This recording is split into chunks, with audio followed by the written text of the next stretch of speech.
High, এই যে সকালে বাচ্চাদের পড়াশুনোর পর তারপর ওরা একটু খেলাধুলো করছিল, আমি রান্না বান্নার কাজে ব্যস্ত ছিলাম। এই সকালের জন্য দুপুরের জন্য মাংস হবে, তার জন্য সব কিছু গুছিয়ে মাংসতে দই মাখিয়ে রেখেছি, পেঁয়াজ রসুন আদা মশলা সব করে নিয়েছি, মশলা গুছিয়ে রেখেছি।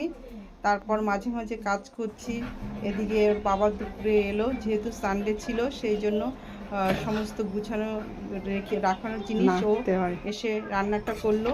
তারপর এই খাওয়ার টাইমটায় আমি সবার জন্য খাবার গুছিয়ে নিচ্ছি।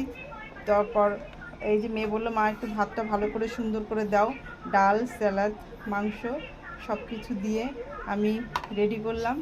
তারপর এর মধ্যে তো ওদের দুষ্টুমি থাকেই, সব কিছু মিলেমিশে ওকে বাই, খাবারটা রেডি হয়ে গেছে। তোমরা সবাই ভালো থাকবে। ওকে।